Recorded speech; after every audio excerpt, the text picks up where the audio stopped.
Good afternoon, everybody. Welcome to the University of Florida e-Discovery Project and our presentation this afternoon by Magistrate Judge John Facciola. I'd like to briefly introduce Judge Facciola for a few of you that may not know of his distinguished career and background. Judge Facciola is the United States Magistrate Judge for the United States District Court for the District of Columbia. He was appointed in August 1997. Prior to being appointed to the bench, he served as an assistant district attorney in Manhattan from 1969 to 1973 and was in private practice in the District of Columbia from 1974 to 1982. Judge Facciola joined the U.S. Attorney's Office in 1982. He served in the appellate and civil divisions and then as chief of the special proceedings sections from 1989 until his appointment as the United States Magistrate Judge. Judge Facciola has been an adjunct professor of law at Catholic University and at Georgetown University Law Center, and a fellow of the American Bar Foundation and a member of the Board of Governors of the John Carroll Society. He has been an editor-in-chief of the Federal Courts Law Review, the electronic law journal of the Federal Magistrates Judges Association.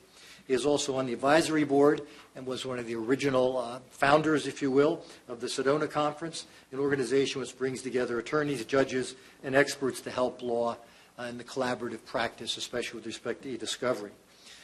Judge Facciola has been a leader in e-discovery. He is a distinguished speaker, scholar, educator, and judge. He received his bachelor's degree in 1966 from the College of Holy Cross and his Juris Doctorate in 1969 from Georgetown Law Center. Just in terms of the key cases which we study in all our e-discovery classes around the nation, he's issued the opinion in Citizens for Responsibility and Ethics in Washington versus the Executive Office of the President. He's written United States v. O'Keefe and also Equity Analytics v. London, which was a critical case involving search and search terminology and accountability of lawyers. It's my distinct pleasure and honor to introduce to the audience Judge Facciola. I would like to solicit questions from the audience that's here present at the University of Florida. During Judge Facciola's presentation, he'll take your questions as they arise. And again, thank you very much. Judge. Thank you, Ben.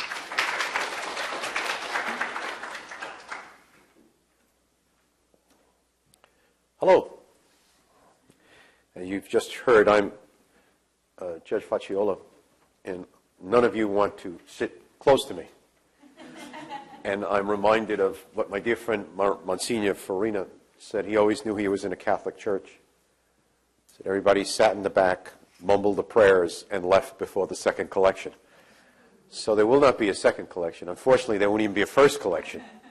But I'm delighted to be with you. With some reluctance, but with a great amount of joy, I have announced my intention to retire.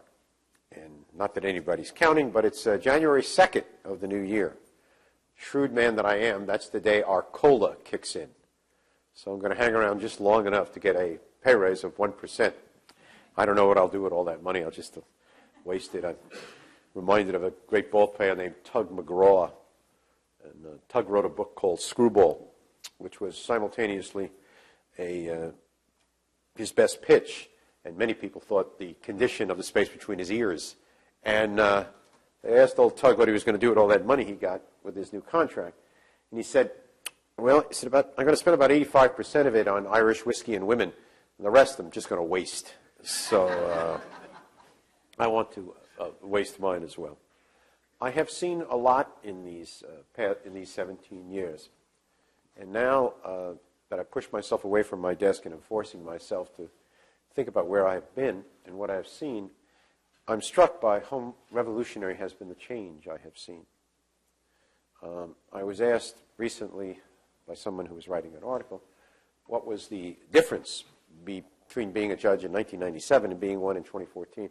And I just said they don't even vaguely resemble each other. What I'm doing now is nothing like what I did when I came. To give you an example of what I'm talking about, I mentioned this when I was meeting with the faculty this morning, but we serve in criminal duty for 1 month every 3 months. And in March 2012, I have to do a statistical package of what I've done for the month, pushed myself away from the desk and looked at what I had done for the month, and realized I had not issued a single warrant or order for anything that was tactical. Not like 1997 when I was signing search warrants for people to break down doors and get the cocaine. Now it was Facebook accounts and email accounts and cell site location. That is change that's extraordinary, that's truly revolutionary. And it is only one of the changes I have seen. There is a very good book out, and I commend it to your attention. It's called The Innovator's Dilemma. And it is a book of business management.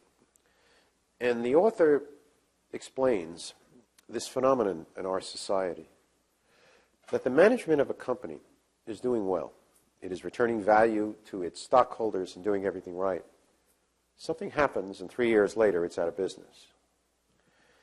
He argues that this is because technology is now occurring in a disruptive way.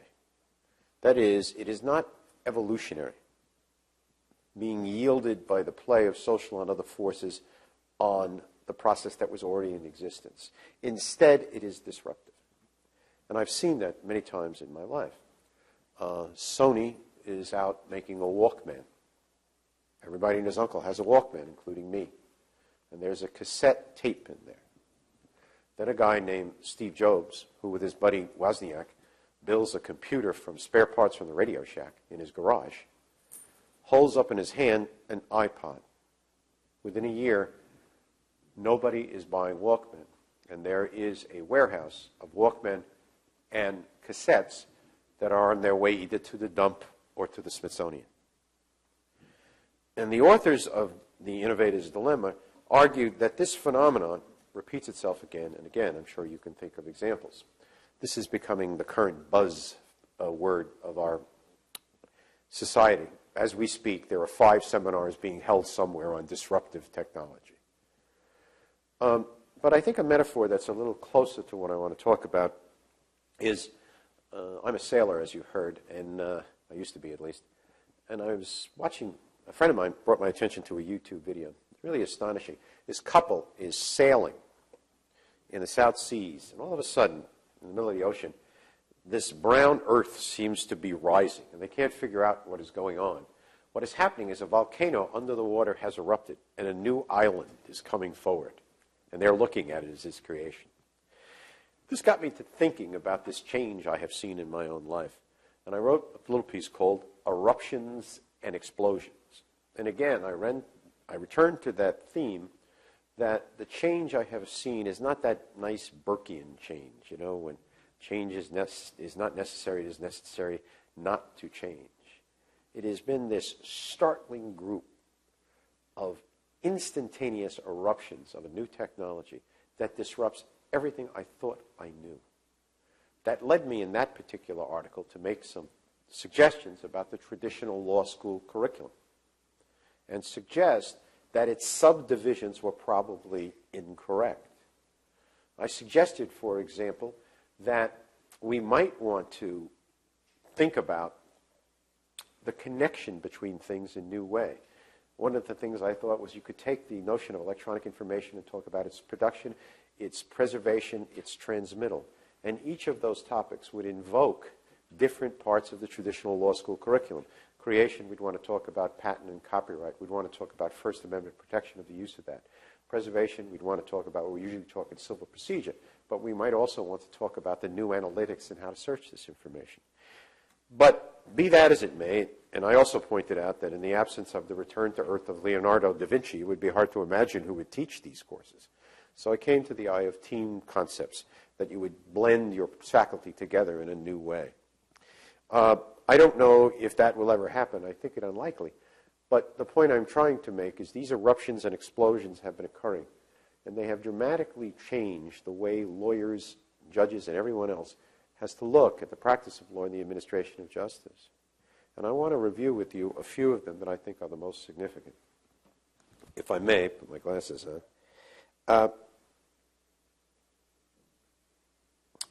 Now, I want to warn you, I'm not very good at this.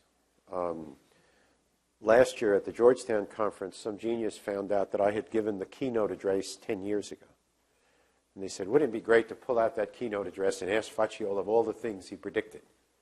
And some person who shall remain nameless because I plan to kill him did that. And it turns out good old Facciola didn't get anything right. I didn't predict anything. Not the iPod, the iPad, the Twitter, or Facebook. It all went over my head. So I'm not going to dare do that again. I kind of want to take you back to where I've been rather than where we're going. Like Dante, remember in the Divine Comedy, he's lost in this woods. He can't figure a way out, and then he's led up to paradise by Virgil.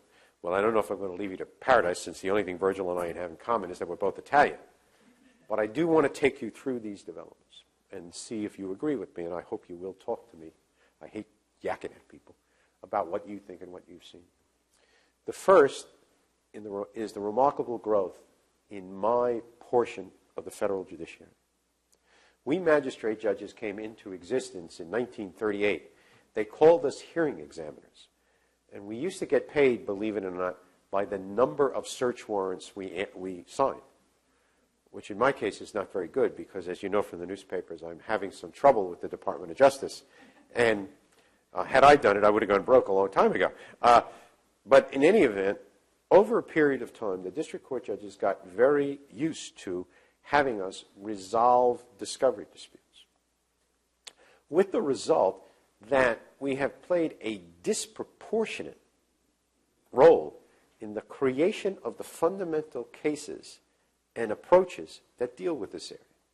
My dear friend Paul Grimm, who's now a district court judge, but was a magistrate judge,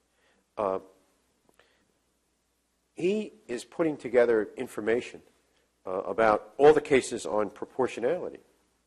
He has found that 75% of them are by magistrate judges. 75%. And if you look at the other areas of electronic discovery, you'll see that. So now we have a crazy kind of inverse pyramid in the federal judiciary. The lower you get to the bottom, the more technological competence you find. The higher you go up, the less you will find. And I don't say that. I say that with all respect. But this is a highly discretionary area where my decisions are usually reviewed on an abuse of standards, an abuse of discretion standard. Think about how few of these cases get anywhere, get beyond us. And moreover, we settle so many cases. We only try 1% of the cases. So if you look at this area of the law, you will find this curious phenomena where the big cases wound up being settled. They never went up the ordinary appeal process. So my decisions that Bill mentioned, or the Zubalek, or all the other big ones, have never been reviewed. It's interesting. $5, anybody in this room who can name the last significant Supreme Court decision about discovery. I knew, I always keep the $5. Now, you might say, well, what's the big deal about having magistrate judges? What difference does it make? Well, it makes this difference. I would estimate that 70% of my time is spent settling cases. So I come to all of my duties with the mindset that this is a problem worthy of solution, as opposed that this is a problem and the world is aching for another 25 pages of my prose resolving it. So when we come to discovery disputes, our first question is, how do we resolve this? I consider a discovery dispute as a cry for help. Indeed, if I have a case for full case management and I permit a discovery dispute to occur, I take it personally. I blew it. I didn't blow it because I didn't see this coming. And I should have been there at the inception to cut this off. And in one of the biggest civil cases I've handled, involving, believe it or not, every shipment of freight in this country over a 10-year period of time, every shipment, from bananas to coal, the district court judge did something very unusual. He appointed 2 magistrate judges. One, Judge K, to Mutt and Jeff, if you would, to try to get the lawyers to think about settlement. And he appointed me for the discovery part. And Judge K and I worked in tandem. But what I insisted each side do is appoint one lawyer as an e-discovery liaison to me. And I told them I would call them every Tuesday at 4 o'clock, and they would have to tell me whether there was anything they wanted to talk to me about that might be occurring. Now, I was blessed in that case. They were Billy Butterfield and Mike Lackey. You couldn't find two nicer guys, or two guys who know more about electronic discovery, with the exception of Bill Hamilton. But we found that this method really worked. Now, there were some issues that had to arrive, but as recently as last week, it worked again. This is a new mode of judging. We have found, by a careful examination of the cases, that the more aggressive the judicial management, the less likely there will be disputes. Now, this is crucial, and it's going to be at least one small part, but perhaps significant, of the new federal rules. Most judges have a requirement in their pretrial orders that say, before you may file a motion of discovery, you have to consult chambers. That is now going to be part of the federal rules. It's quite remarkable. Effective next year, you're not going to be permitted to file a discovery motion until you have first called the court and gotten permission to do so. Now, as you've heard Bill mention, the second thing about us magistrate judges is, by virtue of the intensity of our work in this area, many of us got involved with the Sedona Conference. I got involved very early on. And it is a wonderful place. It's a great place for a judge, because I can go in there, they close the door behind me, and we invoke the Sedona rule. Number one, what goes on here stays here. So I don't have to worry about somebody quoting me. We throw bloggers out. There are no vendors.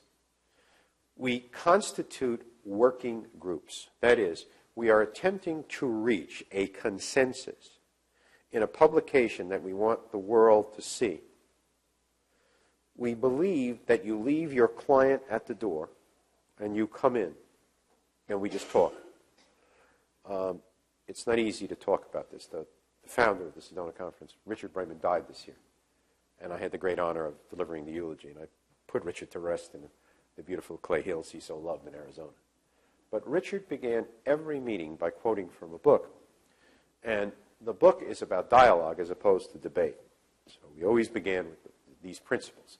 And the one I loved was dialogue. A debate begins with the proposition that one of us has the answer. Dialogue begins with the proposition that all of us have a piece of the answer, and that by coming together we can do it. We've done, I guess, about 15 to 17 publications in this area. I urge you to go on the web and start to download them. They may make you a member of the Sedona Conference. But next year, when you go working for a law firm, promise me you will see the partners in there and say, can we or the firm join the Sedona Conference? Because you'll get this magnificent work on the website. The 207 publication of the 7 Principles about Electronic Discovery is one of the most quoted books in this area. Now, in the Sedona Conference, one of our most important achievements is the promulgation of the Sedona Conference Proclamation on Cooperation. We stopped at a moment in time and agreed that if we could come up with a manner and means of inviting the world to engage in a cooperative enterprise in discovery, we might accomplish something. At that point in our thinking, we were overwhelmed by the cost of discovery. It was astonishing, the amounts of money that was spent. To give you an example, there's a case called Johnson versus Allstate. A couple of pensioners get together and are going to complain about the manner in which Allstate's computing their premiums. I don't know who thought it was a good lawsuit, because it turned out not to be a very good one. Some of it was dismissed. Who knows? Ultimately, they settle. And Allstate puts in to the settlement agreement that plaintiffs will pay the cost, to include the costs of processing the electronic discovery. You know what the costs were in that case? $950,000. Could somebody in this room please explain to me how you spend $1 million in a case where the other side throws in the towel? So this was the first aspect.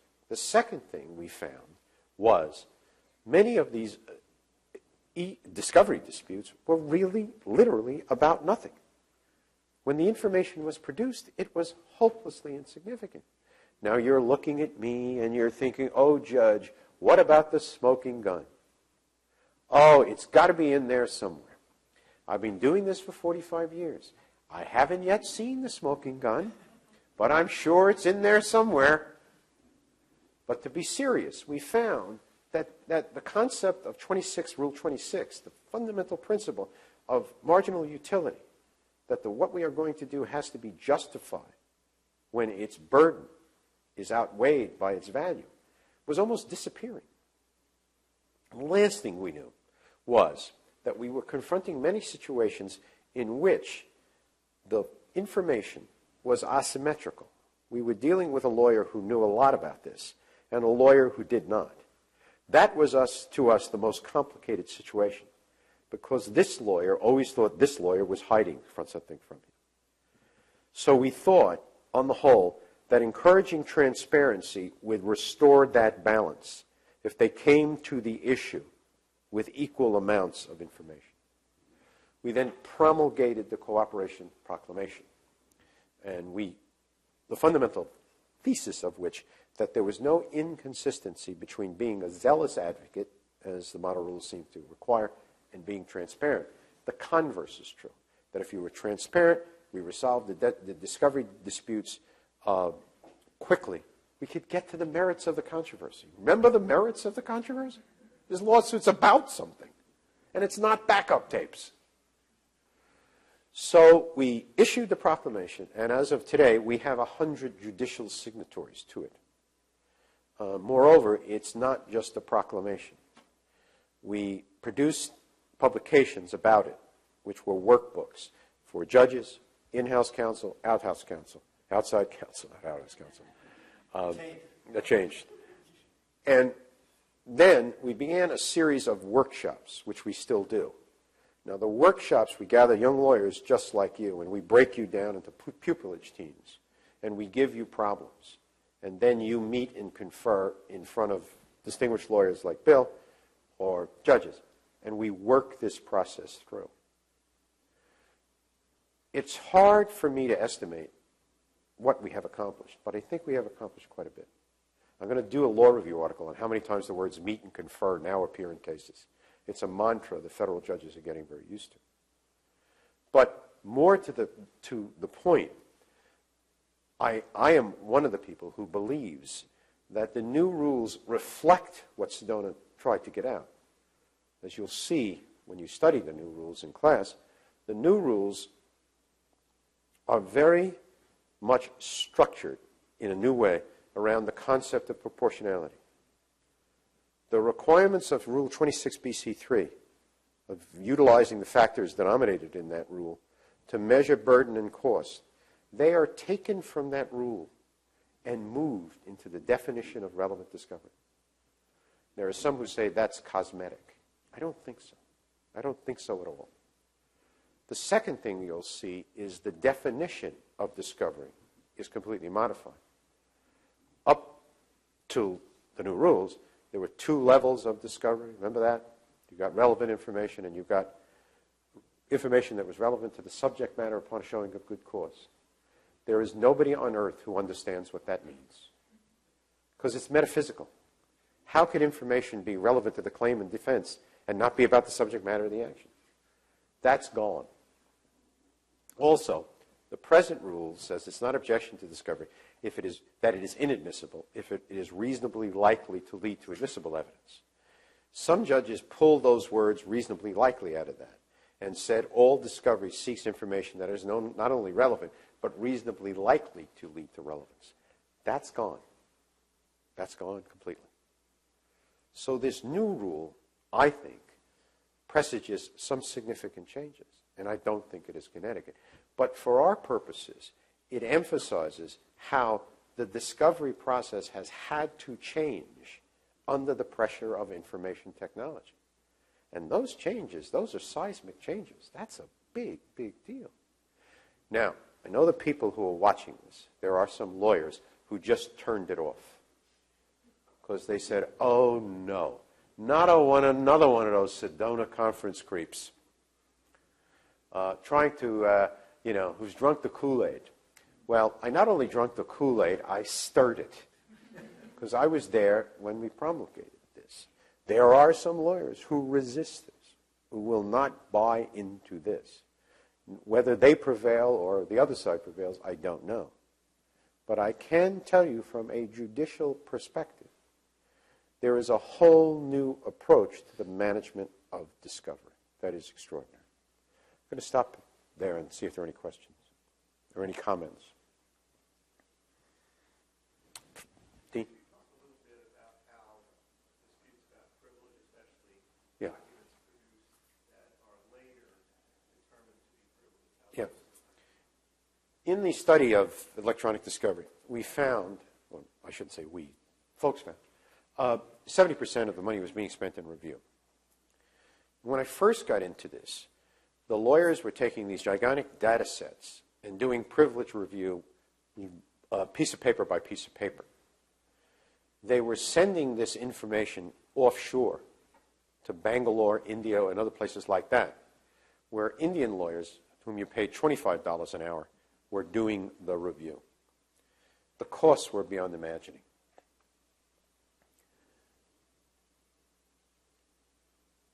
In his decision in the Hobson's case, Paul Grimm, and only Paul Grimm could do this, creatively got an idea. And he said, a portion of the privilege section of the Federal Rules of Evidence, which were not enacted by Congress, said that a compelled disclosure is not a disclosure that waives the privilege. And Paul said, if that's true, and these parties come to me, and they have an agreement that if they inadvertently make a mistake, they can claw that back, that would suffice. And he wrote his decision. I still remember this. A week later, he calls. He said, Facci is my nickname. He says, Facci, you won't believe this. He said, they want me to testify at a hearing. That leads to 502. Now, the federal rules in 26 provided, this was in the 206 amendments before that decision, that if you inadvertently disclose some privileged information to the other side, you could claw it back. And if you took reasonable efforts to preserve it and still made a mistake, the other side would have to hold on to it. And that was limited. But this other notion that Paul came up with yields the 502 rule of the Rules of Evidence. And 502D says that if you make such an agreement with the other side, it is now good, not only between you and the other side, but all the world. So now you are protected if you inadvertently give something up and you have such an agreement. And that's, as someone has said, that's a get-out-of-jail-free card. Andy Peck, my dear friend and fellow magistrate judge in New York, says it is such an effective and useful device, it is probably malpractice not to have it. I hope that answers your question. There was another one. Where did I see? I saw a hand up somewhere. Bill. One of your earlier points was the involvement of the federal judiciary magistrate in the administration of the case. Mm-hmm. And the earlier the intervention or the earlier the monitoring and involvement, the more likely you're going to have a good result at the end. How does that tie into the new rules of proportionality? Do you see judges insisting upon that as Judge Grimm required? Yeah. I think that's already in play. The new rules, this is interesting. The 206 rules engendered 206 comments. The 2014 rules engendered 2,900 comments. And when I talk about the rules to a room full of plaintiffs' lawyers, I'm lucky they don't lynch me, because they think these rules are very unfair to plaintiffs. I don't know how that'll work out. I don't think they are. But in any event, to answer your question, proportionality is a central theme. And one of the arguments made against the new rule is going to create litigation, because in each instance the defense will be tempted to say this is disproportionate. I don't know if that's a paraded horrible of the truth. But many people are concerned that it's going to be litigation brewing. The next revolution that I saw is a very interesting When I first got into this, the memory of computers was very tiny. If I remember correctly, my first computer, an Apple IIe, had 60, would that be right? About 64K memory? That's right, yeah. And you would actually run out of memory. You would be typing and the machine would say, I'm out of memory, and you would have to stop. Second was the processing capacity of that computer. Both of those have almost exceeded our imagination in their new capabilities. Moore, the founder of Dell, I believe, promulgated a rule. I think he said that the number of transistors on a chip could be doubled every year, which means the processing computer of the chip of a computer would be doubled every year. He was, every 18 months. He was wrong. It's every 11 months. That means, listen to this, your iPhone has more processing capacity than the guidance system of Apollo 11. Think about that. Try to get your hands around that. In terms of memory, it's almost impossible to exaggerate how much more memory computers have. Stop at a Radio Shack. You will buy a 1 terabyte drive for $53. $53. Right? Now, when I first got thinking about this and learning something about it, I realized that there was a serious question of what you're going to do with all this stuff. All right? How do you get rid of it? But then something happened. And that thing that happened is called big data. There is a good book, and that's its name, Big Data. But the idea behind big data is that corporations realized that this information they had been collected had immense value. It had immense value, for example, in predicting the buying habits of its customers. And extremely sophisticated mathematical models in information governance were used to extract this information. They're called algorithms.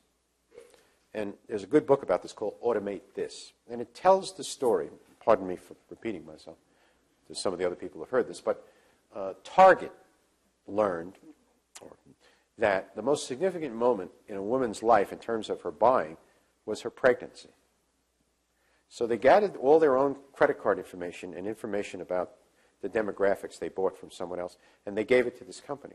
And they said, how many of these women are pregnant? And I'll ask you, what percentage of time was he right? Come on, give me a number. What? Pretty close. He was right 85% of the time. In fact, it embarrassed Target because they would send out this advertising to certain homes, and they sent it to one home, and the father came in outraged. They were encouraging his daughter, and poor Pops got home and learned a little secret that his daughter had been keeping from him. So they would put lawnmower ads in the envelope to cover them. Now, when I tell that story, it is interesting that the generation of law students in this room usually say to me, why did he do so poorly? Because they have gotten to living in a universe where those predictions are made about their behavior, which are remarkably accurate. But for our purposes, suddenly, this information is extremely valuable. And even if it isn't valuable to you, it is valuable to someone else, and you can sell it. And this explains why 30 seconds after you use Kayak to book a flight to Orlando, you get 5 ads from hotels in Orlando. That process. I was telling the story how I use Yelp, and I was looking for a delicatessen in New York, and Yelp is one of those groups that tells you, one of those companies, that tells you you're communicating the information. So I could see it. It's a 70-year-old man on the way to Junior's. Now, I buy a cheesecake from Junior's every Christmas because it is the first prize in my toys and pizza raffle. And you know what? I got a coupon 30 seconds later for a cheesecake at Junior's. This is a process that is so common to Americans. It's important. But the capability to search that information, which flows from principles of information governance, is even more significant. because now lawyers are realizing that those methods can be used to search gigantic data sets of information made available into discovery. This process is known either as technologically assisted review or predictive coding. Basically, the lawyers get the data set. They then, either by keyword searching or at random, and there's a battle about which one is more accurate than the other, they will avail themselves of the computer's ability for artificial intelligence.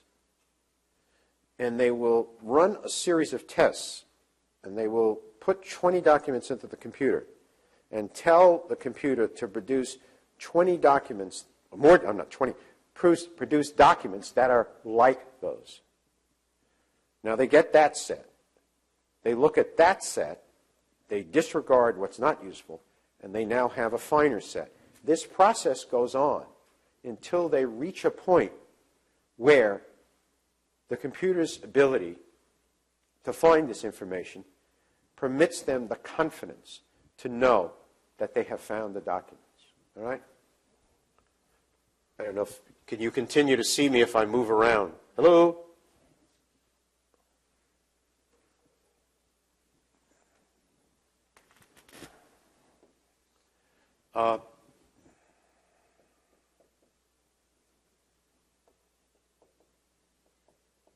These are two measures of accuracy. Recall is how much of the documents, how much of the information you've gotten.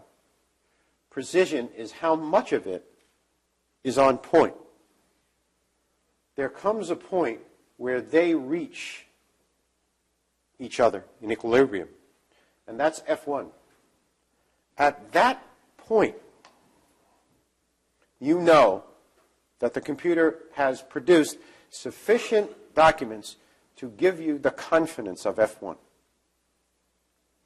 Now, if you think about this process, it's a very hard sell to lawyers. What do lawyers do? They love every piece of paper. And then the smoking gun. The premise of this is that it is impossible to look at all of the data. And therefore, we must come up with another measure that gives us the confidence to use this methodology. This is becoming extremely important. In his decision in De Silva Moore, Judge Peck became the first judge in America to grab onto this. He had written an article about this. Okay? And it was Judge Peck who suggested how appropriate this methodology is. There are now about 15 decisions in America expressly approving it. And now, as recently, I met a tax professor this morning, as recently as last week in a case called Dynamo, the tax court indicated that it is a perfectly legitimate technique. The tax court said, I don't usually get into how you search. I don't care. All I care about is the final result. But if you asked my opinion, and the alternative was what you are proposing, keyword searching, and this, I will tell you right now, if you do this, the likelihood that I'll require you to do it over is very slim. Now, this is extremely valuable. In January, when fortunately I will be back, we will show you a movie about electronic discovery. Actual movie they've made about electronic discovery. January 20th. January 20th, this very room. And in it you will see how this came into existence. Now, don't laugh at the movie. It finished fourth in the Independent Film Festival in Hoboken, New Jersey. Don't laugh at Hoboken. It is the gateway to Secaucus. But in this, you will learn what happened. Jason Barron, who will be with us, fortunately, Jason Barron is at that point counsel for the archives. He is asked by a federal judge, listen to this, to find every piece of paper in which the word tobacco is mentioned in the gigantic tobacco litigation that is in our court. And it falls to Jason to figure out how to do the discovery. When you see the film, you will see Jason meet and talk to, you'll see how he learned to meet and talk to a professor of information governance at Maryland, who began to explain to Jason how that search could be done. And Bill will show you the actual search terms that Jason used. It's astonishing. It's this long. And it has lots of but not and so forth. It's funny, we were talking about this at dinner last night, a woman who worked at one of the companies was named Helen Liggett. So you had to eliminate all the documents because her last name is also Liggett and Myers, which are the people who produced Helen. But this begins a process. This is when we first get thinking about this. This begins a process, or Jason is instrumental in creating a process called TREC at the National Institute of Standards. And basically, in the process, vendors who sell these programs are given access to the Enron database, right? And they are going to use their software to perform searches, and then they are going to be measured against each other, so that each time we do this, we learn a little more about the science. And that process goes on for a while. One of the rules of the process is you are permitted 50 questions to a lawyer. We had lawyers volunteer to serve. And interesting, one of the things they found is the more questions they asked of lawyers, the better the results, which makes sense. But this process that culminates in this is all enmeshed in TREC and the discovery of the principles of information science as they relate to the accumulation of data and its discovery and use. Now, this is becoming the central way in which lawyers approach data.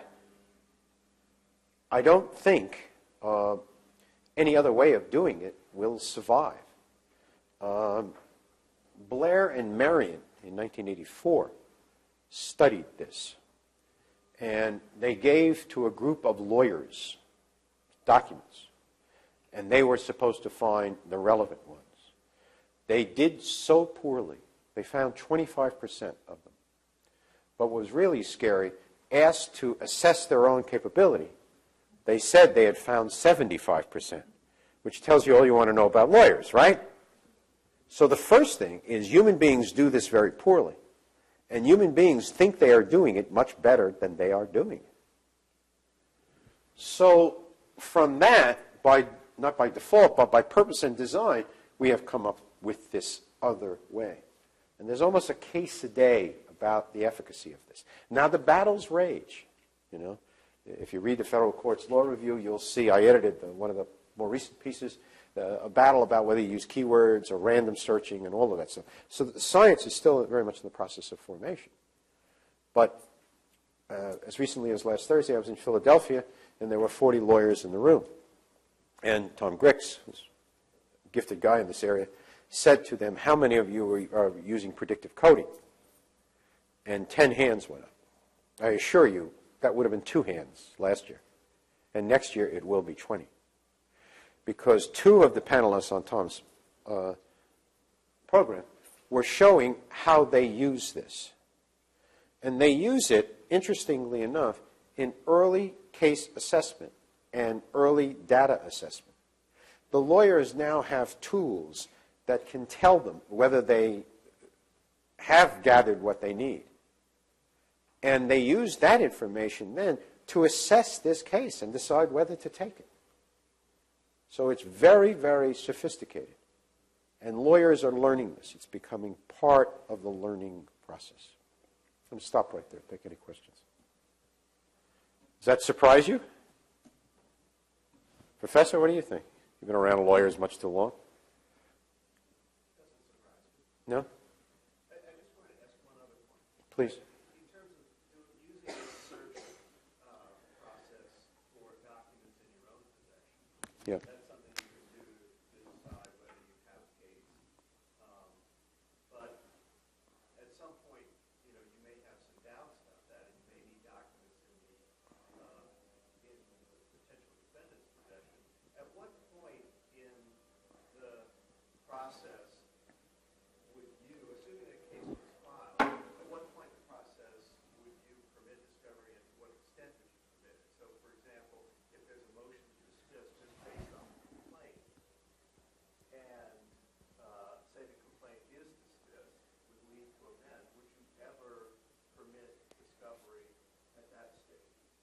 I might.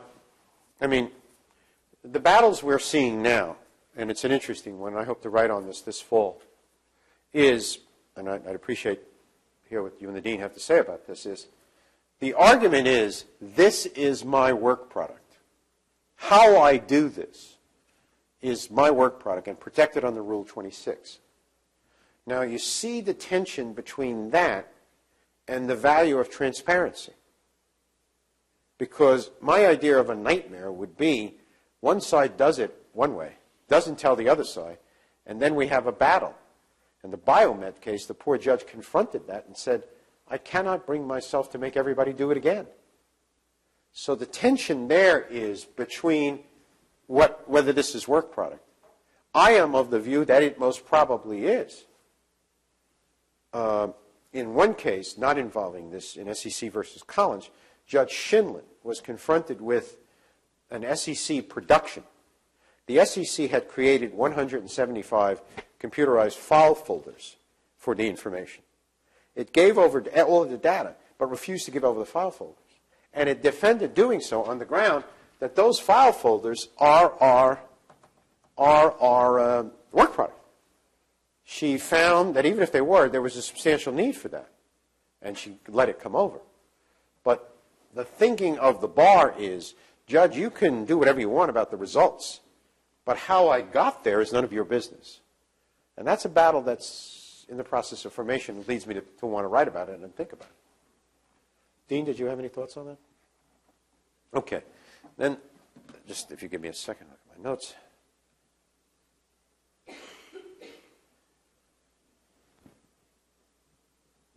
I want to talk a little bit about the whole question of costs. As I told you, this is becoming stupefyingly cost. When we first got into this, there were a series of district courts which were granting costs. Now, costs for the law students in the room are defined in the federal action, at least, and the 28 U.S.C. 1920. And you get the costs of exemplification and copying. This is supposed to be a mechanical process. Indeed, it's done by the clerk. It's not done by me. And a lot of judges were shoving into the statute all the costs you got. So in our case involving Allstate, it was $950,000. The Third Circuit brought that to a screeching halt. And it said the word costs means having something that is of an essence like this. And it then goes into another format, but it has the same asset.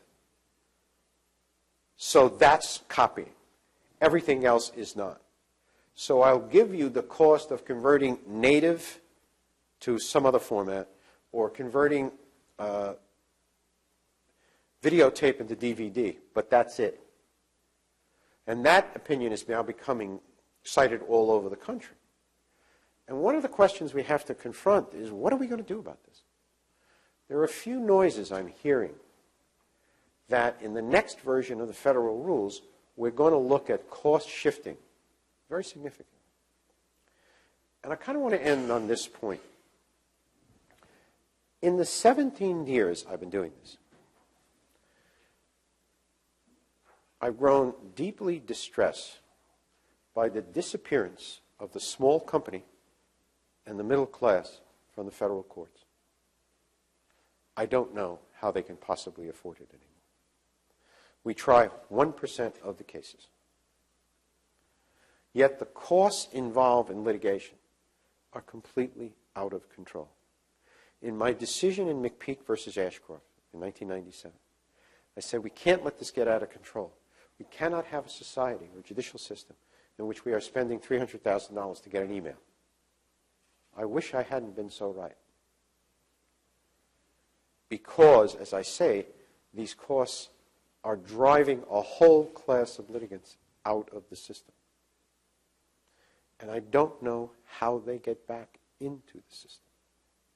I had one case involving one couple had bought an old home. And if you buy an old home and you begin to scrape the paint, what do you find? You almost always find lead paint.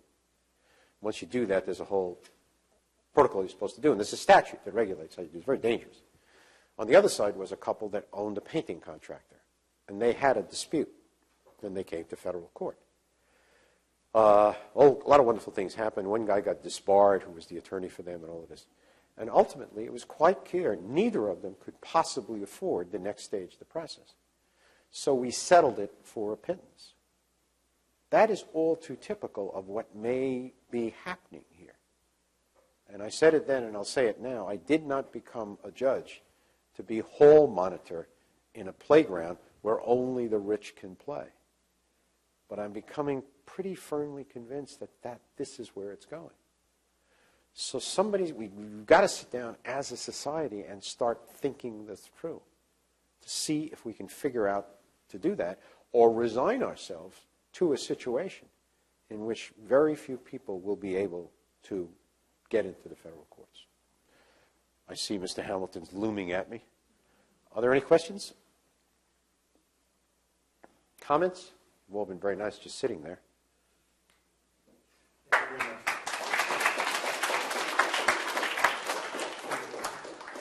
Thank you very much, Judge. We appreciate your comments. And actually, part of what you're talking about is part of our mission here at the University of Florida with our conference for the small and medium case, the Dewey Discovery.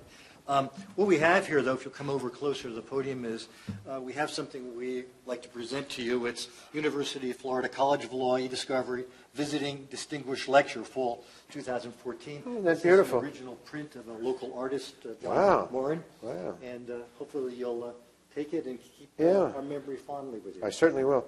Okay, thank you. My son is a paddleboarder, and he and his wife, and my nephew and his wife, go out when we're at the beach early in the morning.